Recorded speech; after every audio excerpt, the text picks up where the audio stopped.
When you enter the End Dimension, there's a chance the Ender Dragon is missing. That's because every mob in the game has a unique ID number called a UUID. However, you can't have two entities with the same ID on the same world. And since Minecraft players also have their own UUIDs, if the player and the Ender Dragon had the same ID, the dragon simply won't spawn, leaving you stuck inside the End Dimension. But this is so rare, it only has a 1 in 5 undecillion chance of happening. Now let's move on and look at some more theoretically possible events like this, such as the perfect horse. Minecraft horses have 3 stats: speed, health, and jump height. These are always random, but what's the best horse you can theoretically find? Well, horse HP ranges from 7.5 to 15 hearts, so the best horse is sitting at a full 15, which is more than the health of a player. For speed, it ranges from 4.8 to 14.5 blocks per second, compared to a player's walking speed of 4.32 blocks per second.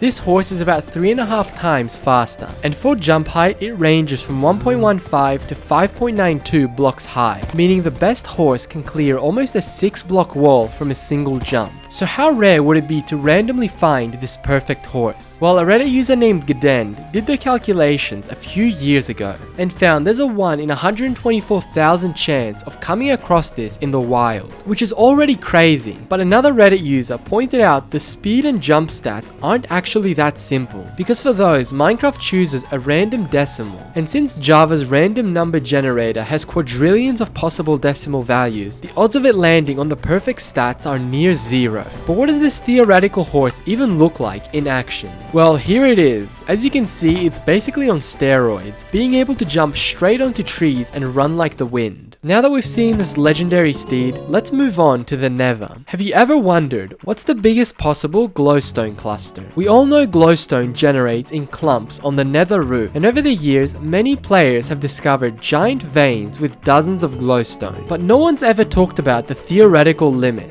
According to the code, glowstone generation runs up to 1,500 placement attempts per cluster, meaning mathematically the most you can find is a cluster of 1,501 glowstone, including the first block, which is honestly a bit creepy to look at, but the odds of this happening are around a 1 in 10 to the power of 200, which is so rare it's more likely for you to win the lottery tens of times in a row than find this. But while that's the theoretical limit of glowstone, what's the realistic amount that seed finders could actually search for? Well, it's probably a cluster in the 150 block range, estimated to be a 1 in 5 billion chance. And given how many glowstone veins exist across all seeds, something like this definitely exists somewhere out there. And there's probably a seed finder already writing a program to find it as we speak. Speaking of seed finders, you may remember in the previous video I showed that it was theoretically possible to find a nether portal made of pure crying obsidian. And since then, a seed finder named Faith discovered this ruined portal with all 17 of its obsidian being crying, which is a 1 in 102 trillion chance. And by using code, she also found this giant portal with 25 out of 31 obsidian being crying, which is a 1 in 1.4 quadrillion chance. So yeah, it goes to show these kinds of possibilities are basically challenges to seed finders. And if you're curious, the chance of finding a giant portal with all 31 of its obsidian being crying is a 1 in 72 septillion chance. So we can probably rule that out from being found anytime soon. But something else I found interesting, a Discord user named Everyone also pointed out that each netherrack from a ruined portal also has a 7% chance of generating as a magma block, meaning it's also theoretically possible to find a ruined portal with only magma blocks, which is so rare it has an approximate 0% chance of happening. Even rarer than that is you subscribing and getting this channel to 100,000 subs. But anyway, while this portal requires a huge amount of luck and processing power to find, let's move on to another possibility, which you may recognize from a short I made. If you create a new world while holding down the Alt key, you'll find a world type called debug mode. When you enter the world, you'll find yourself on a platform in the void with every block state in the game. Here, the world is frozen, mobs don't spawn, you can't break any blocks, and there's no rain whatsoever. But if you type the game rule command, you'll notice the weather cycle isn't actually turned off. So what's going on here? Well, a seed finder named Nels looked into the source code and discovered the debug world forces the game to pause for 1 billion ticks before the weather cycle begins. seconds, meaning that theoretically, if you wait on this world for 1 year, 7 months, 1 day, and between 17 and 19 hours, it would naturally start raining. But the patience required for this is so insane that likely no one in history has witnessed this legitimately without turning up the tick speed. So there you go, the only theoretically possible event that you can actually witness for yourself, if you're unemployed enough to try. But now let's move on to a possibility that will probably never happen. We all know using tools takes up durability, and eventually they'll break, unless you have mending. However, with the unbreaking enchantment, it makes it less likely for you to use up durability on your weapons.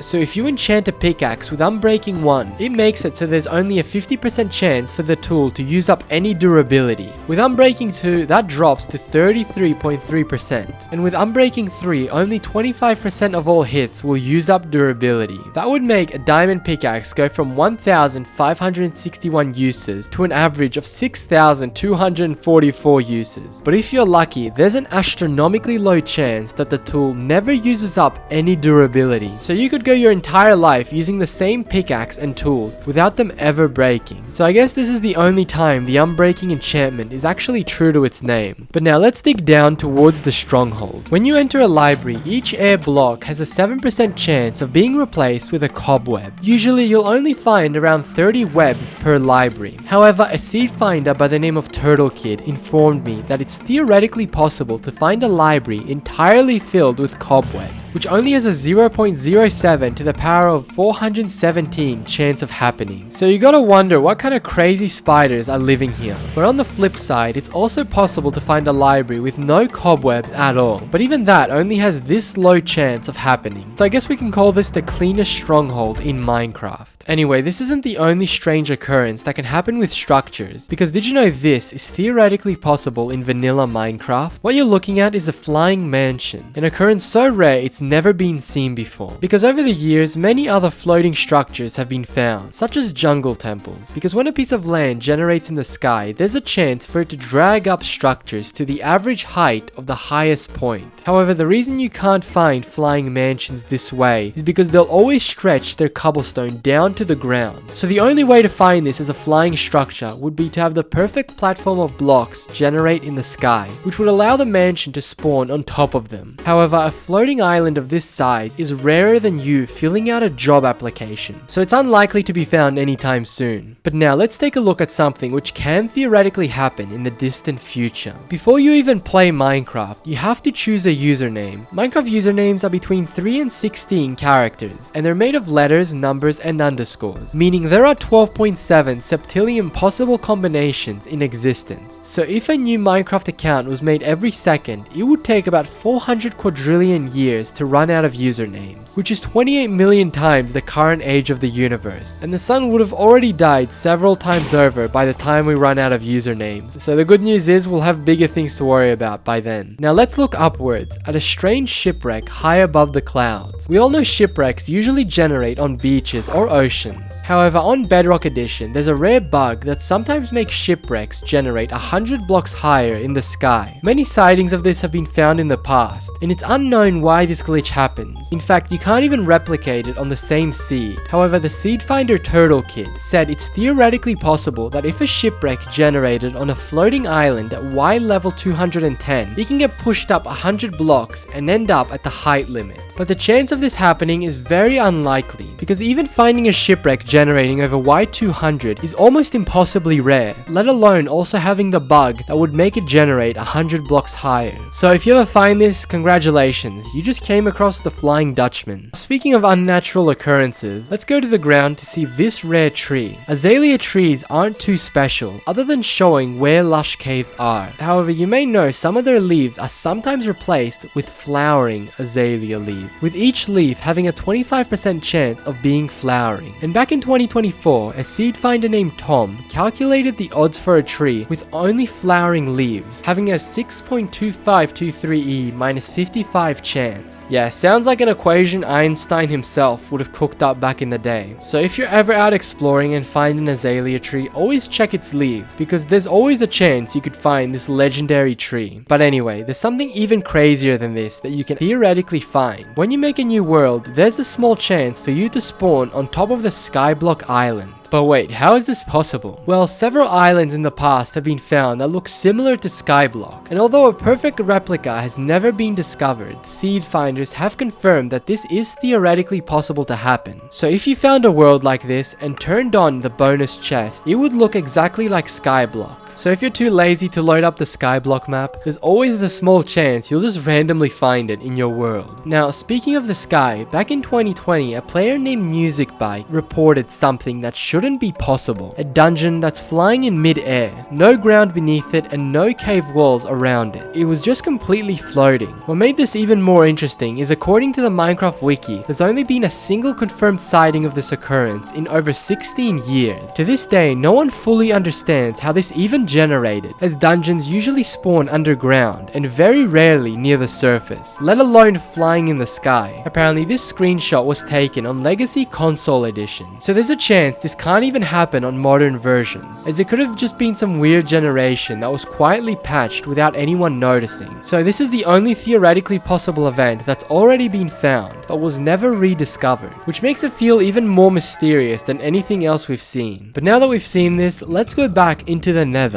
Did you know that every single bastion has a different amount of piglins and piglin brutes? Personally, I didn't know that until a seed finder called M33 Galaxy told me it's theoretically possible to find a bastion without any piglins at all, as well as a bastion without any piglin brutes. He even said you can find a hoglin stable without any hoglins, which is very strange to think about. M33 Galaxy didn't give the exact odds of finding this, but it's probably too rare for anyone to randomly stumble across. But it would make it much easier to raid the structure without these guys. Now, M33 Galaxy also told me about another possible occurrence, this time in the end dimension. He said that the lowest an end ship can generate is at Y75, so if an outer end island also generated endstone at that level, you could find an end ship literally on the ground. But the rarest possible event is a Minecraft player touching grass, which is estimated to be a 1 in E equals MC squared chance. And that's all for this video. If you want to see the previous part, click here, and I'll see you next time. Bye.